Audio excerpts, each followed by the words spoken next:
This is the story of a man named Stanley. Stanley worked for a company in a big building where he was employee number 427. Employee number 427's job was simple. He sat at his desk in room 427 and he pushed buttons on a keyboard. Orders came to him through a monitor on his desk, telling him what buttons to push, how long to push them, and in what order.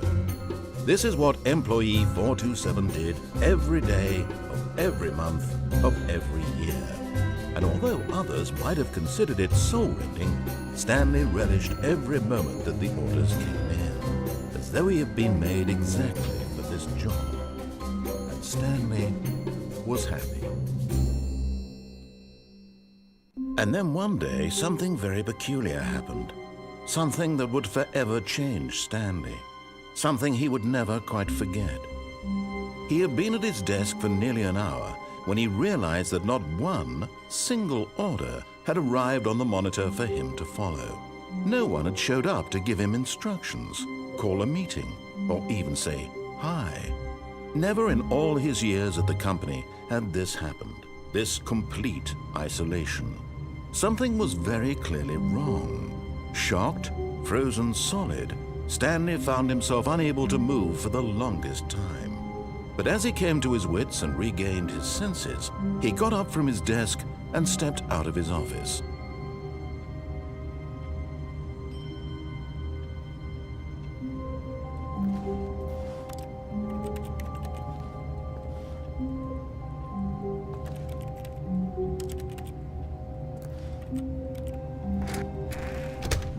But Stanley simply couldn't handle the pressure.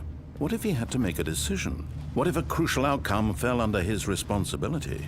He had never been trained for that. No. This couldn't go any way except badly. The thing to do now, Stanley thought to himself, is to wait. Nothing will hurt me. Nothing will break me. In here I can be happy forever. I will be happy.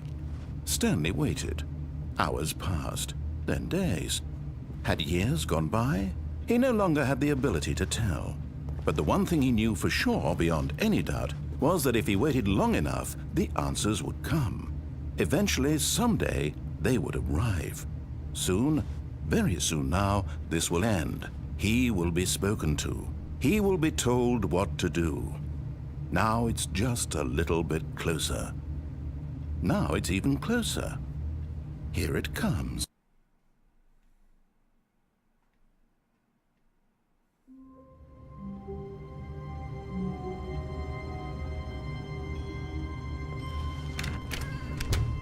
But Stanley simply couldn't handle the pressure. What if he had to make a decision? What if a crucial outcome fell under his responsibility? He had never been trained for that. No. This couldn't go any way except badly. The thing to do now, Stanley thought to himself, is to wait. Nothing will hurt me. Nothing will break me. In here I can be happy forever. I will be happy. Stanley waited. Hours passed, then days. Had years gone by? He no longer had the ability to tell.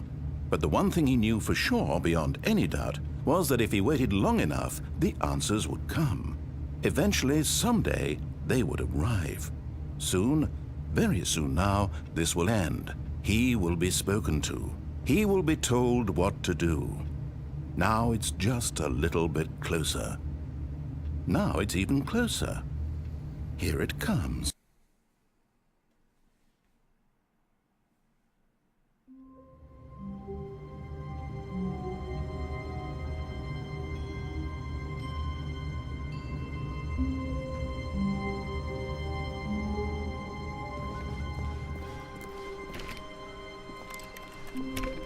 How wonderful. Stanley was alone. Finally. This is great, he thought to himself. This is what I've wanted all along. I got what I wanted. No matter how hard Stanley looked, he couldn't find a trace of his co-workers.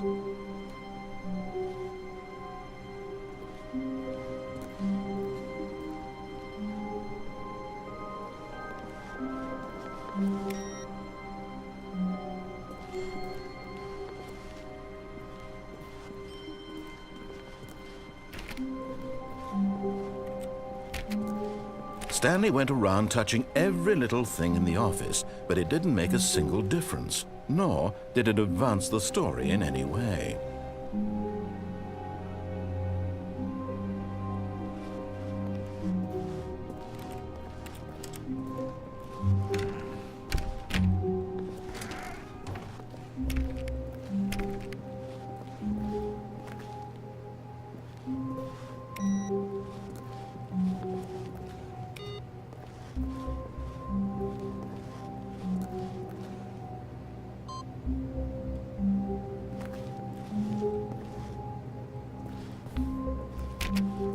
Stanley clicked on literally every single door in the office because he doesn't pick up well on cues from his environment. Shut up, nerd.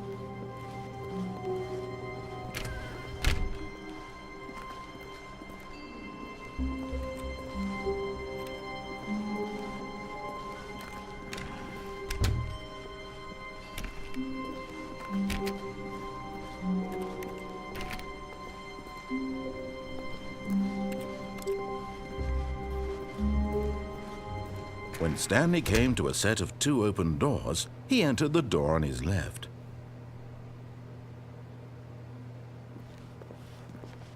This was not the correct way to the meeting room, and Stanley knew it perfectly well. Perhaps he wanted to stop by the employee lounge first, just to admire it.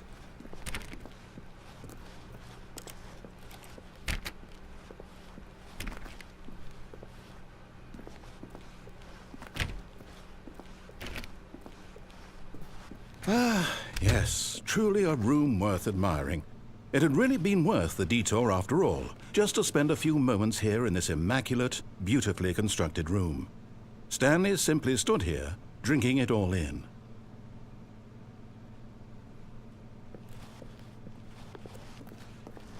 But eager to get back to business, Stanley took the first open door on his left.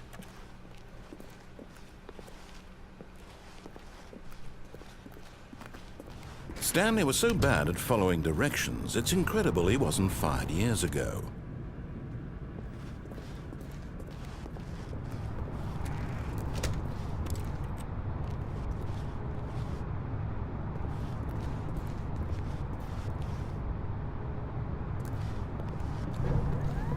Oh, well, look who's got cold feet. Sorry to break it to you, Stanley, but that lift isn't coming back. You'd best either get comfortable right here on this platform, or test your luck by jumping to the floor below. You know what? Looking at it now, it's not that far to the bottom floor. I bet you can make it. Whoops. Looks like I was wrong.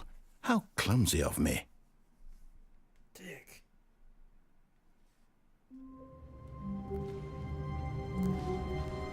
All of his co-workers were gone.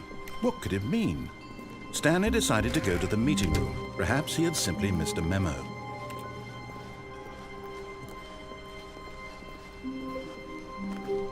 When Stanley came to a set of 2 open doors, he entered the door on his left.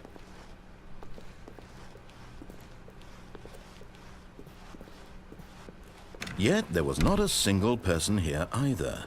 Feeling a wave of disbelief, Stanley decided to go up to his boss's office, hoping he might find an answer there.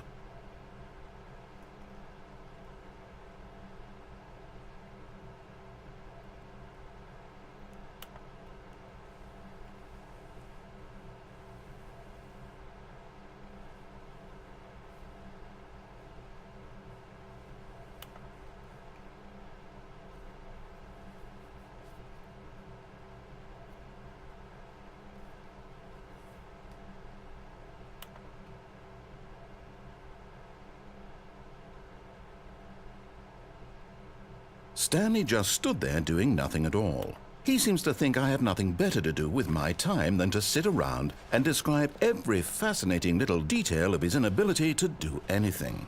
This is why Stanley and I are on such good terms.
Stanley stepped into the broom closet, but there was nothing here, so he turned around and got back on track.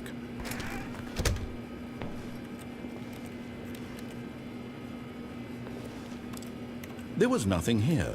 No choice to make, no path to follow, just an empty broom closet. No reason to still be here.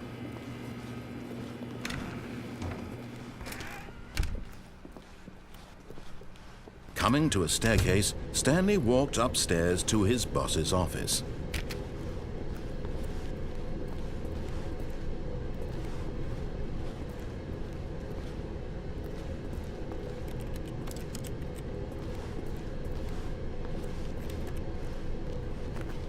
But Stanley just couldn't do it. He considered the possibility of facing his boss. Admitting he had left his post during work hours, he might be fired for that. And in such a competitive economy, why had he taken that risk? All because he believed everyone had vanished? His boss would think he was crazy. And then something occurred to Stanley. Maybe, he thought to himself, maybe I am crazy. All of my co-workers blinking mysteriously out of existence in a single moment for no reason at all? None of it made any logical sense. And as Stanley pondered this, he began to make other strange observations. For example, why couldn't he see his feet when he looked down? Why did doors close automatically behind him wherever he went? And for that matter, these rooms were starting to look pretty familiar. Were they simply repeating? No, Stanley said to himself, this is all too strange. This can't be real. And at last, he came to the conclusion that had been on the tip of his tongue. He just hadn't found the words for it. "I'm dreaming!" he yelled. "This is all a dream." Oh, what a relief Stanley felt to have finally found an answer, an explanation. His co-workers weren't actually gone. He wasn't going to lose his job. He wasn't crazy after all. And he thought to himself, I suppose I'll wake up soon. I'll have to go back to my boring real-life job pushing buttons. I may as well enjoy this while I'm still lucid. So he imagined himself flying and began to gently float above the ground. Then he imagined himself soaring through space on a magical starfield, and it too appeared. It was so much fun, and Stanley marveled that he had still not woken up. How was he remaining so lucid? And then perhaps the strangest question of them all entered Stanley's head. One he was amazed he hadn't asked himself sooner. Hello. Why is there a voice in my head dictating Not everything much. that I'm Just doing thinking and about thinking? how much I hate Kevin. Now the voice was describing itself being Cabinets? considered by Stanley, Cabins. who found it particularly strange. yeah. I'm dreaming about a voice describing me, thinking about how it's describing my thoughts, he thought. And while he thought it all very odd and wondered if this voice spoke to all people in their dreams, the truth was that, of course, this was not a dream. How could it be? Was Stanley simply deceiving himself, believing that if he's asleep, he doesn't have to take responsibility for himself? Stanley is as awake right now as he's ever been in his life. Now, hearing the voice speak these words was quite a shock to Stanley. After all, he knew for certain, beyond a doubt, that this was in fact a dream. Did the voice not see him float and make the magical stars just a moment ago? One How second. else Are you would the hearing voice me right explain now? all that? This voice was a part of himself too. Surely, if he could just... Are you hearing me right now? He would Yeah. prove it. Okay. He would prove that he was in I'm control. testing my that this mic was a input dream. sensitivity. Am I So dropping he in and closed out his at all? eyes gently, Nope. and he invited himself Everything's to wake great. up. He felt the cool Good. weight of the blanket on his skin, the press They of had the that mattress on his automatically back, determined input the fresh sensitivity air thing of on. the world outside this And one. I'm thinking that's why every Let once me in a while wake it up, would like suddenly he thought start to picking up himself. on me breathing. I'm through with this dream. Yeah. I wish it to be That's over. what I was thinking too. Is Let that me go there back was to my nothing there, job. so it would just Let me maximize. continue pushing the buttons. Yeah, so Please. I'm thinking all maybe I if I want. turn this on. I want my That won't happen. apartment, and my wife, and my job. All I want is my life exactly the way it's always been. My life is normal. I am normal. Everything will be fine. I am okay.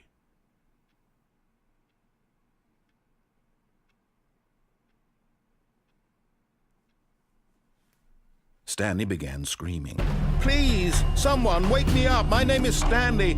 I have a boss. I have an office. I am real. Please, just someone tell me I am real. I must be real. I must be. Can anyone hear my voice? Who am I? Who am I? And everything went black.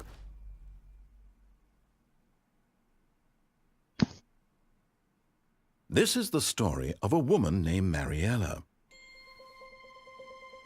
Mariella woke up on a day like any other. She arose, got dressed, gathered her belongings, and walked to her place of work.